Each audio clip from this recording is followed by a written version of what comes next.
Hello mga Kaspiro, so welcome to another episode. At last day na natin sa Coron and pan third day na natin dito sa bangka with our host, Joy Adventure. At nakakatuwa guys, mayroon tayo na unlock na bagong isda dito sa Coron. And of course, abangan nyo ang catch and sell natin. Umabot po tayo ng 80 plus kilos ng isda ang nahuli natin. Assorted yan, pero karamihan mga tanigi or king mackerel. So ibibenta natin yan guys para pambawi na rin sa konsumo natin or yung mga pinanggas, mga pinang snacks natin. And of course, may konting kita rin tayo dyan. So sa mga viewers natin, please like and subscribe na rin. So let's go, mamana na.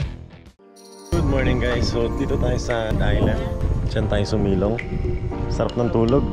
Simula pumunta ako ng Coron, wala akong tulog. Hindi ako nakatulog ng maayos at matino. Dahil yun nga, wala masyadong alon. O siguro sa pagod na rin kahapon. So time check, 5:45 pa lang ng umaga. So medyo may kitkat. Medyo bumabagyo dun. Sana naman hindi tayo abutan ng malakas na bagyo sa ulan. So tignan natin kung ano makukuha natin ngayon. Sana maka-unlock tayo ng mga bagong isda. Let's go! Breakfast na tayo guys! Ito sila naka-lobster na to nakaraan eh. Ikaw naman. Ako naman. Yun! Sorry guys, lobster lang nakayanan. Lobster lang nakayanan. Sana all! Thank you Native Channel sa sponsor ng lobster. Mana natin? Panalo. So yun guys, sa video na to nagpapahinga tayo para bumuelo, para maganda yung pagbaba natin. Pero yun nga, may nangyari na hindi inaasahan.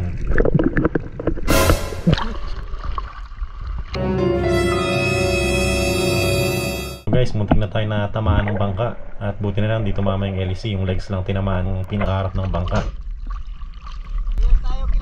Sige lang, sige lang. Ingat lang, sunod. Hindi niya doon nakita yung buya ko, kaya yun. Sa mga spiro dyan, comment down below kung naranasan nyo na ba ito. Kaya dive safe sa atin lagi. So sa clip na to guys, may nakita tayong manta ray.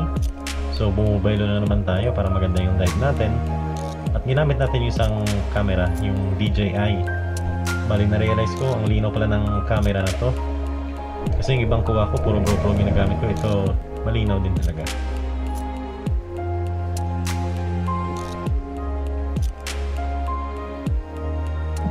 So guys, first time ko nakakita ng manta ray. Napakaganda pala nito at kung titignan mo, para siya nag-i-slow mo. Parang bumabagal yung paligid pag nandyan siya. Tsaka sobrang laki niya guys. Medyo natatakot nga ako lapitan kasi hindi ko kabisado to eh. Pero yun nga, grabe. Sobrang worth it.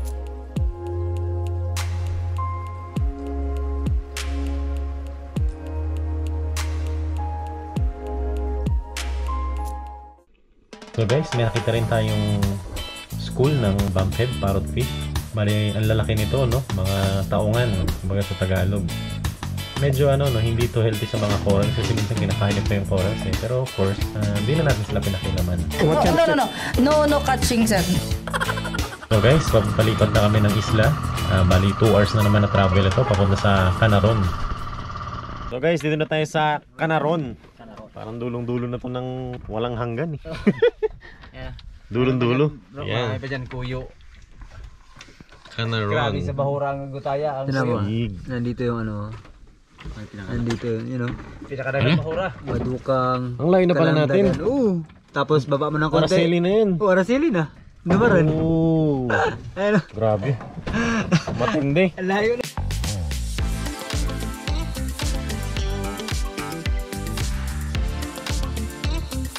So yun guys, may nakita tayong white na grouper dito. So first time ko makakita nito, no? Puting lapu-lapu. And grabe yung visibility, sobrang linaw. So yan, dahan-dahan ko siyang nilapitan. Medyo makulit lang tong isda na to guys kasi pag nilapitan mo, lumalayo. Pero pag palayo ka na, babalik na naman.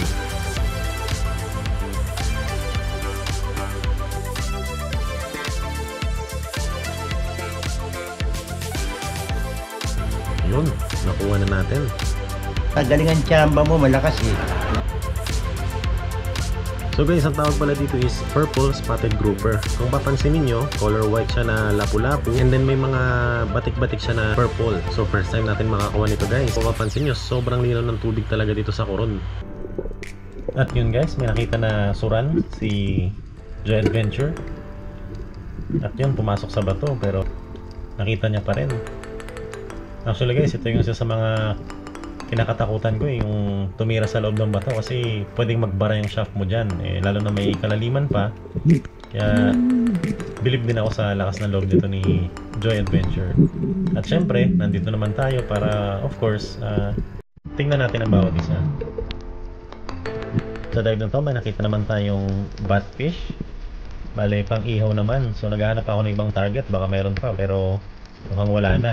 Kaya kinuha na natin ito. So guys, kung mapapansin nyo, medyo palanganin yung tama sa taas. Pero yun nga, good holding shot naman yan kasi may mga tinik pa yan sa taas. Kaya hindi siya basta-bastang makakawala. Yun guys, malaki-laki rin ito. Saktong-sakto sa pang-ihaw. So kung mapapansin nyo guys, pinadugo ko na ito, of course, para mamatay na rin agad. Tsaka mananatiling fresh yung isda natin kasi medyo mabilis mabulok yan kung dudugo pa yung loob. So tinatanggal natin yan. So huwag na natin gagawin yan pag may mga pating. Ang target naman nila is yung isda, hindi naman yung tao. Pwede na! So ngayon guys, pabalik tayo ng Canico Island. Nakatapak din sa lupa. Yan, ganun pala yung discard dito guys, oh, binabalik sa dagat. Oh, grabe. Grabe ka naman, sir. Grabe, galit na galit. Uy! Oh, uy! Grabe ka naman, sir. Laki-laki naman Grabe yun, naman sir. yun. Uy! Uy! Grabe ka naman yun, sir.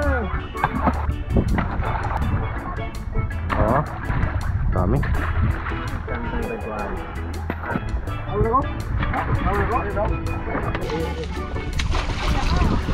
Uy, may ganun pa pala tayo. Dalagang bukid.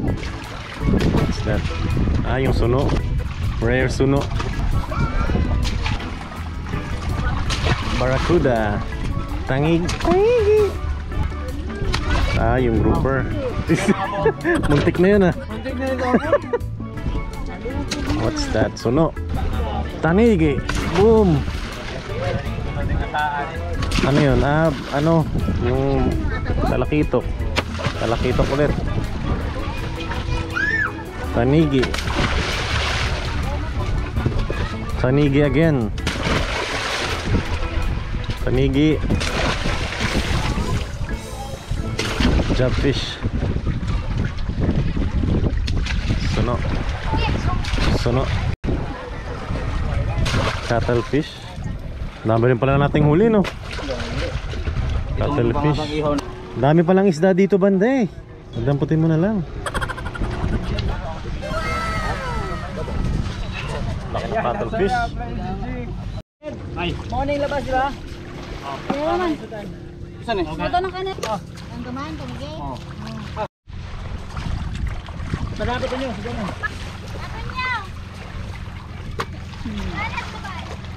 Talaga. GT dalawa. Giant Toblerones. Yes, sir.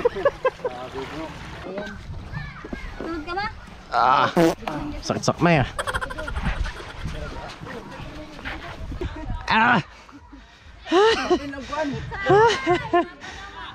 Huwag kayo iiyak. Ano sa mga? O, dadang.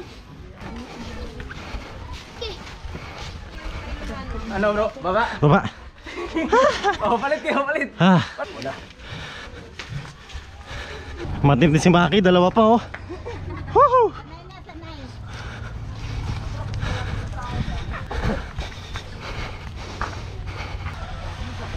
Ito bro, doon. Baba mo na. Baba mo na daw. Kunti na lang. Kunti na lang bro. Kunti na lang. Kunti na lang, susukan ako. Okay bro, thank you. Mas okay na mabigat kasi hindi no. Huy. Dito, ito. Bantay. Sakto ba? Kung may isda, mapana dito ka na rin. Bayang. Ha? Kung may isda dito, mapana. Alright guys, palis na tayo sa Canipo. Of course, thank you kay Joy Adventure yan sa host natin. Daming bagong experience dito. Grabe, panalo. Yung sa puerto. See you, magkikita pa kami sa puerto. Pareho kami ng yung mga destinasyon. Alright, thank you Canipo. Of course, kay Maki TV. Thank you sa maghahatid sa atin. So doon muna tayo sa Busuanga.